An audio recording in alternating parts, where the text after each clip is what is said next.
Puri ng Diyos, puri ng ating Panginoon. Nasubukan mo na ba na meron kang gustong-gusto at ibinibigay mo ang lahat para makuha mo ito? Maaring magandang trabaho, magandang pagkakataon, o isang pagkain na gustong-gusto mo.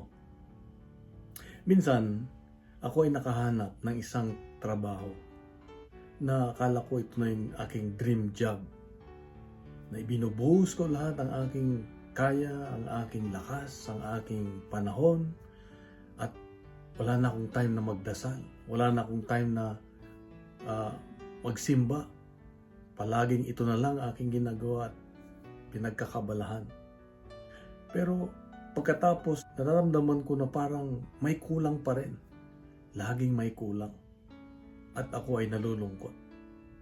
At hindi lang yun, pinilit ko pa rin sarili ko na ibigay ang lahat dito. Hanggang isang araw, ito ay binawi ng Diyos. Nawala. Dito ay natutunan ko na kung may kaagaw ang Diyos sa buhay natin, pwede niyang bawiin.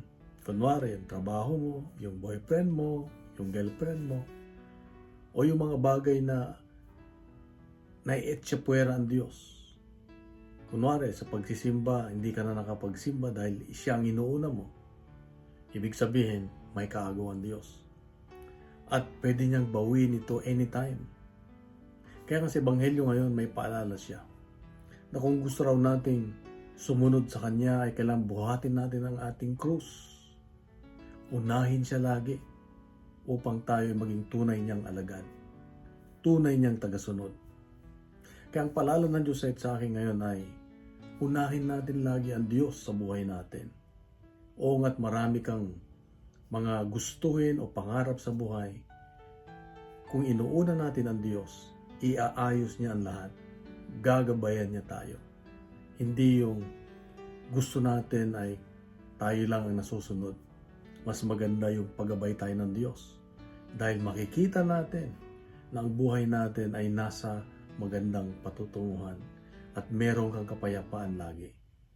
Meron ka bang siguro mga pagsubok, mga problema, pero nandyan ang Diyos lagi na umaagapay at nagliligtas sa iyo. Ito ang aking karanasan. Kung kaya hanggang ngayon ay pinipilit ko pa rin, kahit na ako ay may mga kahinaan, may mga kasalanan, pinipilit kong unahin ang Diyos. Bakit? Dahil ayaw kong lumala pa at gusto kong maging maayos ang aking buhay at ang aking mga mahal sa buhay. Sabi nga nila, kung nasa iyo ang pagmamahal ng Diyos, ito ang naibabahagi mo sa iba. Kung walang pagmamahal ng Diyos, anong ibabahagi mo? Sarili mong kahinaan. Kaya nga, mas maganda kumapit sa Diyos, unahin ang Diyos, dahil dadaloy ang kanyang biyaya, ang kanyang pagmamahal, ang kanyang presensya, at siguradong ito ang maipapadama natin sa ating pamilya, sa ating mga mahal sa buhay, sa ating trabaho. Kapatid, ito ang paalala ng Diyos sa akin ngayon, na unahin natin lagi ang Diyos sa buhay natin. Kung nagustuhan natin ang ating reflection ngayon, ibahagi natin, hiniling ko lang na ibahagi natin sa iba. Mag-iwan tayo ng comment para makapag-share din tayo kung paano natin naranasan ang pagmamahal ng Diyos. Punuin natin ng good news ang social media at gawin natin viral ang salita ng Diyos. Sa pagpapalang araw sa iyo, sa mga sa buhay. God bless.